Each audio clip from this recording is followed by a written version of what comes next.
Is there enough room in the middle between the clowns and the jokers in the Canadian political process here? Yesterday, our friends at Canadian Center Ice announced they're getting into the political game for real with a new party. Canadian Future is the name. They say a new, quote, radically centrist political option for Canadians to choose from. Canadian Future will now begin the process, registering with Elections Canada. This federal party, I guess they've got some lofty goals. Now, joining us is Dominic Cardy, the interim leader for the party. Welcome back, Mr. Cardy. Thanks for joining us. Hey, thanks so much for having me on the show. So, Dominic, let's take a tour of the Canadian political spectrum from left and right. Cuckoo Bananas, Green Party. Cuckoo Bananas, NDP. Liberals, some people say Cuckoo Bananas as well. Conservative Party, some people say Cuckoo Bananas. People's Party of Maxime Bernier, Cuckoo Bananas, right there as well. I think Max trademarked the Cuckoo Bananas. That's so right. The others might have to pay him royalties. There you go. So there it is. That's left to right on your dial. Is there room for you, Dominic? Well, I think there's a lot of room because what we got is like you said, a lot of craziness. And I think you rightly should have left the Liberals out of the craziness because I think they're just doing the thing that the Liberal Party has always been good at, which is, guys, Canada's a complicated country. Just let us run it. Don't worry your pretty little heads about things. We've got this. And I think that's why Mr. Poilievre is doing well in the polls, because people are getting a bit tired of Mr. Trudeau's attitude, and there isn't another option out there yet. But like you said, when you get Mr. Poilievre out there talking about various conspiracies, the World Economic Forum running the place, or some of the other foolishness that we've heard, it really makes you kind of despair for where we're at. So my hope for Centre Ice, when we switch now to being Canadian Future as a political party, is that we can be, just like you said, radical centrists. Not mushy middle, but the point of the arrow, trying to push things forward by having first focus on evidence-based politics, being honest when we screw up, because I think that's something that we don't get enough from politicians anymore, who seem to think they have to behave like sort of infallible rock stars or something. I don't think there's anything wrong with politicians making it clear they're just humans who can make mistakes. And if we use evidence, then when we make mistakes, we can hopefully do things better the next time. So change the way that we talk about politics a bit. In terms of organizing, like you said, we've got to jump through a bunch of hoops with Elections Canada to get the party registered officially. But then after that, the way that we organize the party, we want to try and move away a little bit from, I think one of the causes of the nuttiness that we're talking about is social media, where the social media algorithms that the companies use to encourage us to stay on screens as much as possible, to see as many ads as possible. We are more inclined to stay online if we see stuff that makes us unhappy and want to fight. Mm-hmm. And I think that the political parties that exist right now have figured that out. And so they just keep on coming up with ever more destructive, ever more foolish and weird things to talk about. It drives Canadians apart, but hey, they don't care. It makes them more popular. So what we want to do is to avoid that. And then on the policy side, actually have some policies to deal with this stuff. We don't hear any parties talking about, why aren't we talking about algorithms and social media companies that are causing this huge impact in all of our lives? Where's the conversation around artificial intelligence and the impact that's going to have on privacy? Those are just a couple of things that I don't hear the existing parties talking about at all. You move up to some of the other files, like climate change. You've got the Tories who pretend it doesn't exist, the Liberals who think it can be solved just by taxing people, which is an odd way to solve a crisis, especially when it's not very clear exactly where that money is going to go and how it's going to reduce carbon emissions. So not that we just don't want to complain, though. So to use that example, we're proposing, yep, there's a real climate crisis. What does Canada have expertise in as far as an energy source that's not particularly polluting? Nuclear. Let's get as many nuclear plants built the next 10 years as we can, get our country's carbon emissions down.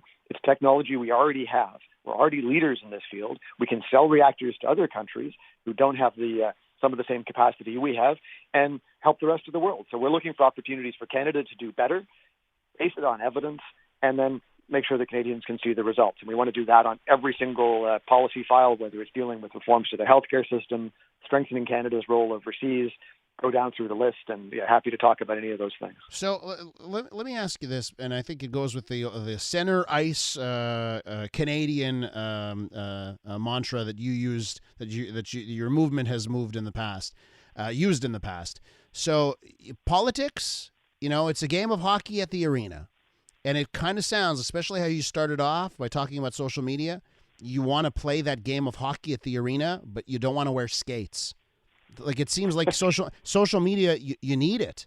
Like it or love it. That's where the game is played right now. So how do you play? Oh, sure. How do you play the game if you don't want to use the tools? it's not using social media. It's just not falling prey to the easy way of getting attention, which is to make people angry and upset. Mm-hmm. And I've spent probably too much time in social media. The premier in New Brunswick, who I don't have the best relationship, but he called me the tweet king, I believe, at one point, which I decided to take that as a compliment. But the way that social media can be misused is the big problem. So it's absolutely an incredibly powerful tool. The ability for us to be able to talk to people around the world and have communities based on interests that before you might never have met anyone else who had the whatever weird little niche thing that you were keen on that you didn't think anyone else was. And that's amazing. But it's also, unfortunately, with the algorithms, which aren't a necessary part of social media companies. Facebook, Twitter, the other companies didn't have them when they first started. They just realized that they could make more money by using them, by micro-targeting audiences and so on. So we'll use it. We're just going to try our very best to try and play a clean game of hockey, I guess, and focus on having strong players rather than trying to twist the rules. So let me ask you this: you've seen the polls, and you see a conservative party, and let's take you back in time when your movement was called Center Ice Conservatives Party. And you can, by the way, rightfully you can say, hey, Pierre Poilievre, he's had some nutty ideas in the past, and the World Economic Forum leaning into some conspiracy theories and that kind of stuff. But then I see he's at 41%, and it's hard for me to believe the 41% is conspiracy theorists. I think the vast majority of that is like people that you'd want to vote for your new party. So how do you deal with that? Because he is resonating with those people that I think you want. Well, I think we want people from all sides of the current political spectrum, because we've got folks who've been involved with all of the parties who've already joined up to First Center Ice, and now we've already had hundreds of folks sign up as members to Canadian Future since yesterday when we launched. And we absolutely want to reach out to those people. And most Canadians are not extremists. And we did a poll earlier this year, and it showed that a majority of conservative and liberal voters felt that their parties were becoming more extreme, less representative of their views, their values, their vision for the country.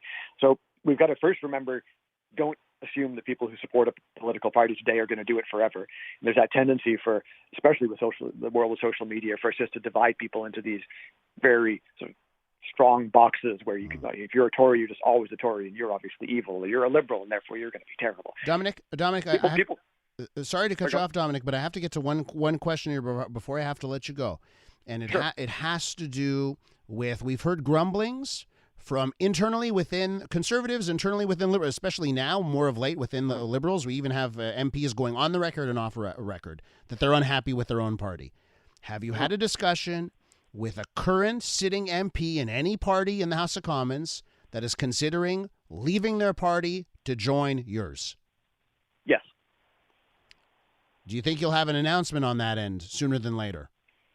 I would guess, if I was in the position of the folks we've chatted with, that they're going to watch to see whether we're capable of actually doing the organizational grunt work to get this off the ground and then make a decision. But there is a lot of interest from a lot of people in the realistic part of the Canadian political spectrum, which is not a spectrum that overlaps with any one political party these days. There's lots of folks across from the old left to the old right who recognize that what we're doing now isn't working. My job is to lead this group to get the party registered before the end of the year. We've got to compete in a by-election, or if there's a full election, to get fully registered, get the constituency associations up and running, get as many members in as we can. That makes us a lot more appealing. But we're absolutely going to have some interesting announcements the coming days and weeks with the members of our new national council. That'll be the interim council that'll get us ready for our first national convention, probably be around this time next year. Mm-hmm. At that point, we'll have a permanent leadership put in place, and we can be off to the races. But absolutely, there's a lot of interest from folks inside the existing parties, and we've heard that just not from the people who are keen on what we're talking about, but also the party brass and the Liberal and Conservative parties who've been keeping a pretty close eye on us, which I take as a compliment. And you're mentioning Tasha, who's not officially involved with the group as a party because she's a journalist, but they wouldn't allow her to go to the Conservative Party convention. A woman who spent her life around politics in that party, and that's it. So it's pretty hard to take a message from a Mr. Poilievre when he says get rid of the gatekeepers, when he's pretty clearly exercising pretty subjective judgment about people he has personal disagreements with, and whether they can't even come to an event that's also televised. So a little bit weird. But, Dominic Cardy we hope we can change things up. Dominic Cardy, interim leader of the Canadian Future Party. Thanks so much. We'll talk soon.